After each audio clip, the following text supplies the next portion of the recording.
नमस्कार। देश का एक बड़ा अखबार दैनिक भास्कर, उसके खिलाफ खबर लिखने पर एफआईआर कर दी गई है। अब समझिए कि देश में मीडिया की क्या स्थिति है।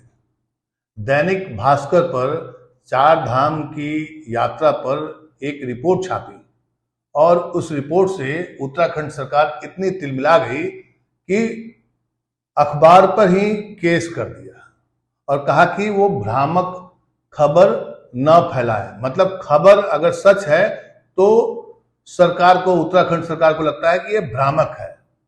और इसके सपोर्ट में जो वहां की मुख्य सचिव है उत्तराखंड की, उन्होंने जो एक बयान दिया है, एएनआई को बयान दिया, मैं सुन रहा था, उसमें कह रहे थे कि अभी तक कोई भगदड़ नहीं मचा है। मतलब वो अगर भगदड़ मच जाता तो वो खबर सही होती। मतलब ये आप स्क्रीन पे देखिए, खबर क्या है कि यात्रियों का बुरा हाल है, जरूरत से ज्यादा अत्यधिक भीड़ होने की वजह से व्यवस्थाएं चरमरा जाती हैं। ये कोई नई बात नहीं है। हर एक धार्मिक स्थल पर, जहां भी धार्मिक स्थान होता है या टूरिस्ट प्लेस होता है, वहां पर भीड़ आती है।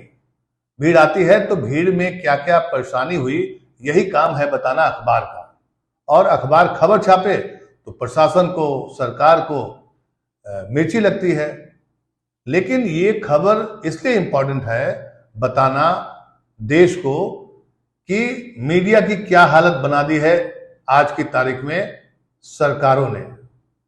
जी हां, लगभग हर एक सरकार, हर पार्टी की सरकार मीडिया को चाहती है कि मीडिया कुछ खबर ही नहीं बताए। मैं बोलूं, आप बोलिए, मतलब बीजेपी बोले, कांग्रेस बोले तो सब सही, लेकिन मीडिया अगर मान लिया कुछ बोलती है तो उसके खिलाफ खबर छाप दी जाती है। आप देखिए स्क्रीन पर क्या चल रहा है। खबर क्या थी? खबर क्या थी अब सुनिए। चार धाम में 45 किलोमीटर का जाम, यही तो लिखा था। जाम है तो लिखेगा 45 किलोमीटर जाम। लोग 25 घंटे से फंसे रहे। दर्शन के इंतजार में 10 लोगों की जान चली गई।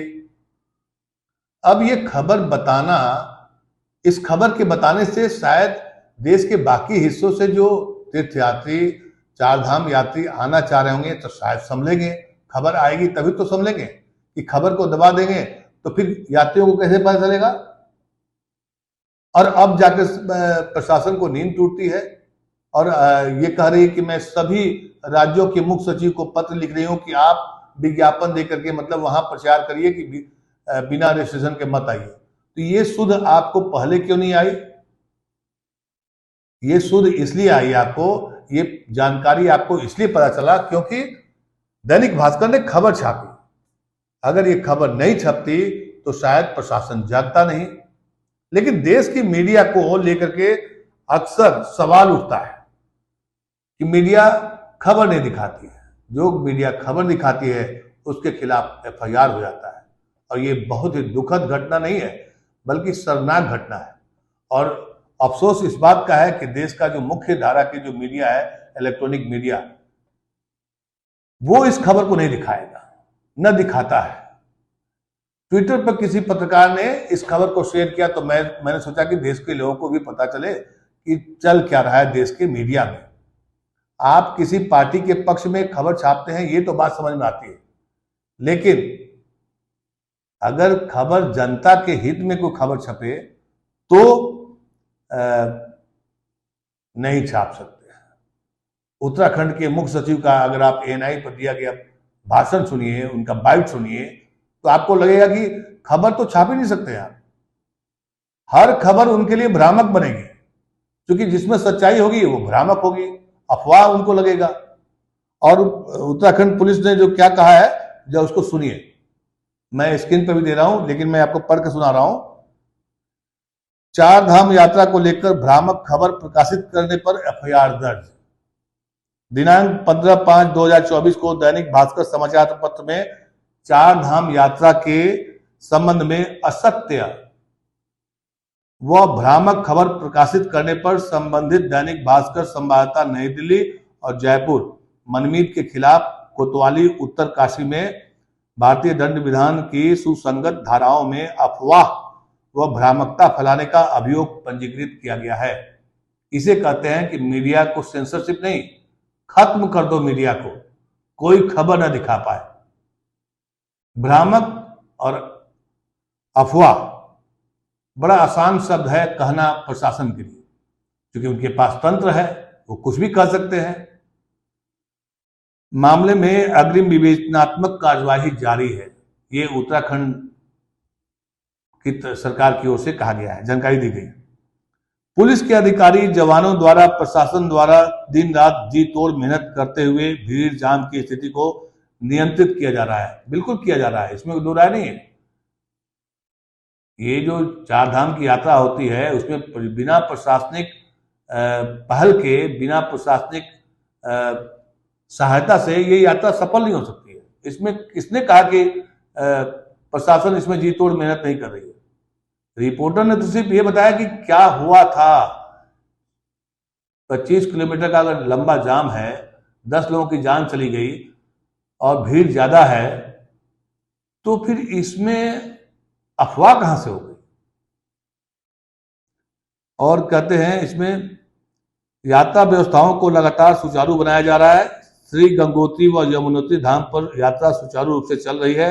उत्तरकाशी पुलिस प्रशासन श्रद्धालुओं की सरल, सुगम व सुरक्षित यात्रा के लिए लगातार तत्पर है। अगर लगातार तत्पर होती तो कई लोगों की जानें नहीं चली जाती और भास्कर ये खबर नहीं छापती। कैसे खबर छापेगा?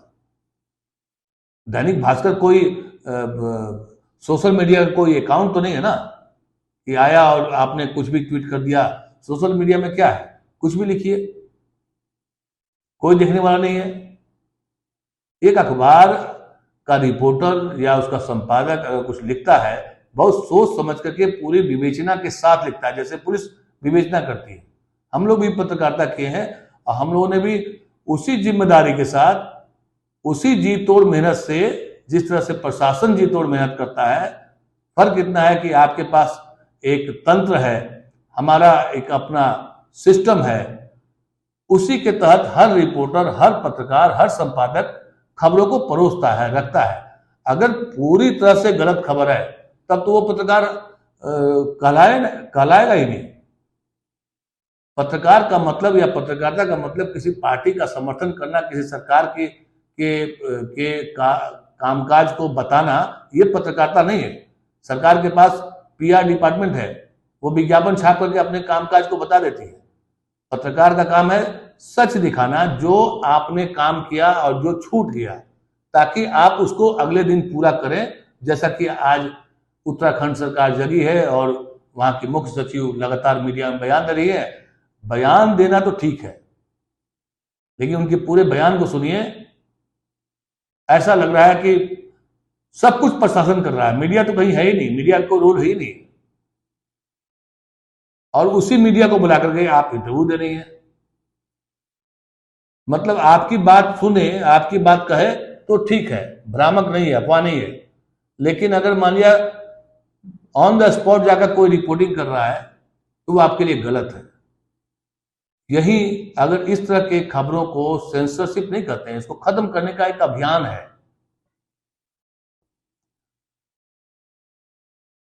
कृपया इस प्रकार का दुष्प्रचार, भ्रामक अफवाह फैलाकर पुलिस प्रशासन व श्रद्धालुओं का मनोबल गिराने का प्रयास न करें। अफवाह, भ्रामकता फैलाने वालों के खिलाफ आगे भी सख्त कानूनी कार्रवाई की जाएगी। हमारे संविधान में, हमारे नियम कानून में सब कुछ मेंशन है। मुख्य सचिव महोदया, आपको बताने की जरूरत नहीं है।